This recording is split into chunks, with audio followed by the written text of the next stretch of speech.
What's up, guys? It's Zach from the Pampered Pup. In this Spot and Tango review, I'll taste 3 of their fresh dog food recipes, and I'll tell you if I think it's good enough to feed your dog. I'll go into detail about the quality of Spot and Tango's recipes. I'll assess how they look, how they smell, how they taste, and what goes into them. And I'll also talk about how convenient Spot and Tango is for pet owners. I'll talk about managing your subscription, the shipping experience, packaging, all that. And last, I'll talk about how the cost of Spot and Tango compares with other fresh dog food brands.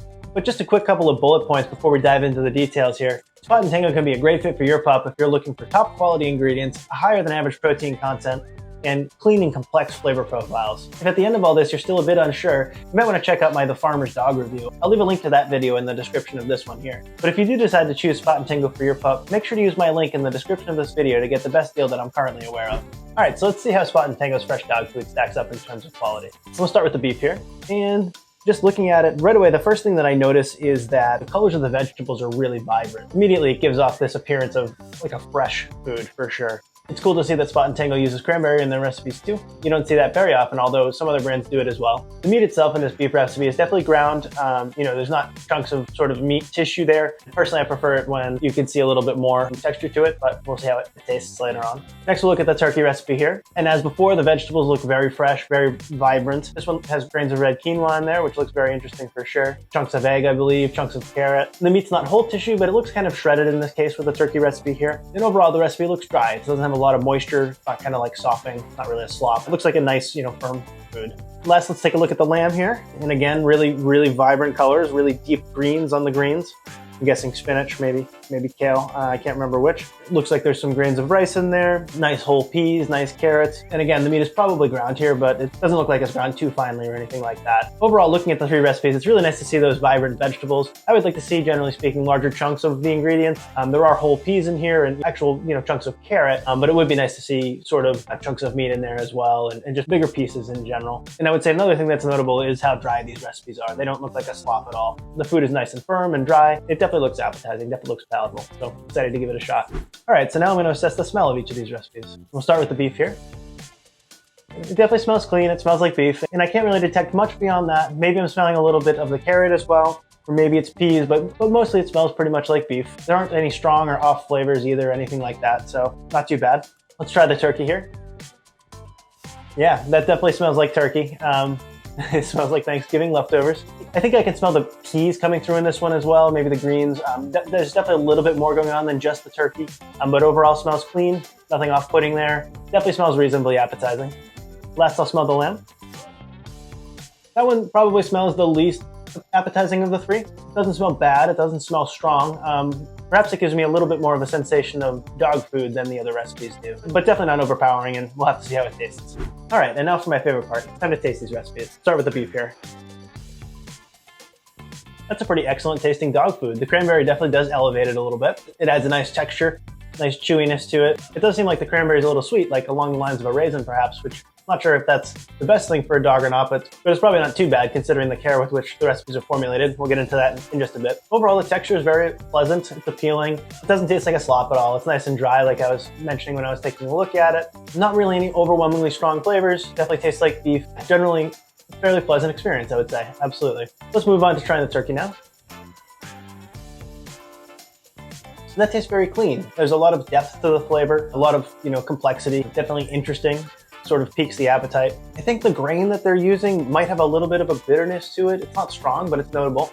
And again, the texture is really nice. It's dry, but not too dry. Not in an unappealing way. It just doesn't feel like a slop as you're eating it. Overall, I'd say it's clean. You can taste the individual ingredients in there. The texture is definitely nice and pleasant to eat. Not bad at all, I would say. Let's try the lamb recipe. So that one tastes very strongly of lamb. If you don't like lamb, I would say you probably aren't going to like that. I do like lamb, and I would say it's tolerable. Typically when I try to cook lamb, that's the flavor I try to suppress. But that is what lamb is, for sure. The textures are still great. You can feel the pea popping between your teeth as you chomp down on it. Again, the food itself has a nice firm texture. The grains in there add a nice sort of tender chewiness to it. Definitely pleasant to eat. I would say that this is a high quality fresh dog food and potentially a contender for one of the best fresh dog foods out there. So just a bit more about Spot and Tango in terms of quality here. These are all 3 recipes that Spot and Tango offers. Those are the beef and millet, the turkey and red quinoa, and the lamb and brown rice. Spot and Tango's recipes are made with fresh, whole ingredients, and they're nutritionally balanced and complete to meet AAFCO standards. The foods are also GMO and hormone-free, which is nice. You don't typically see that in fresh dog food. And the recipes are formulated by Dr. Susan Lauren, who holds a PhD in veterinary nutrition. All of the food's cooked in small batches in USDA kitchens, and the kitchens are located in New York and Wisconsin. In terms of nutrition, the biggest thing I tend to look at is the protein content as fed, and Spot and Tango's recipes range from about 12 to 14%, which is really, really high on the spectrum. The only one that's higher than that is a pup above, which is 13 to 14%. And a pup above is notably more expensive. So that's great. You know that when your dog's eating this food, they're getting a healthy serving of those high-quality proteins. So let's talk a bit about Spot and Tango's convenience for the pet owner. Like most of the fresh dog food brands out there, you do have to carry a subscription with Spot and Tango in order to buy the food. However, also like most of the fresh dog food brands, it's really easy to cancel. What I did note about Spot and Tango is they really don't want you to cancel, but it still can be done completely within your account dashboard on their website.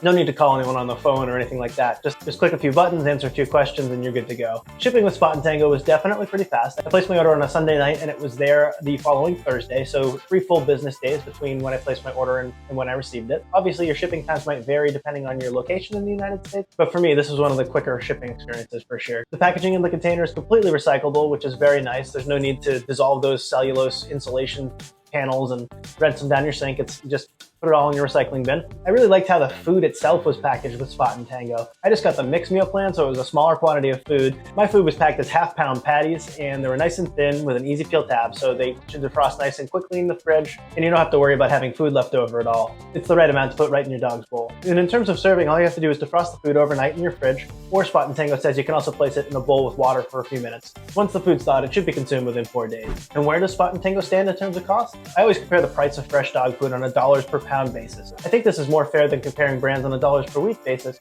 because they all calculate your dog's nutritional needs a little differently and you get different amounts of food from each brand as a result. By going on a dollars per pound basis, it keeps things fair. My calculations have Spot and Tango coming in at about $9 per pound, which is definitely at the higher end of the price spectrum. That means it costs more than the Farmer's Dog, Ollie, Nom Nom, Pet Plate, most of the other brands out there. The only one that I've tried that was more expensive than that was a pup above, and they came in at about $13 a pound. That said, with Spot and Tango, you are getting more protein as fed, and protein is usually the most expensive component of food. Just think about how the price of meat compares to the price of vegetables and grains. So if protein content's a priority of yours, then that extra cost might be justified. I think this is a great tasting dog food that's fresh with lots of complexity in the flavor, and it could definitely be a great choice for your dog if you don't mind spending a little bit more money on their food, and also especially if you're looking for that higher protein content. If you're looking in this price range, I'd also recommend you check out the Farmer's Dog. They have great tasting food and they're an excellent company to work with as well.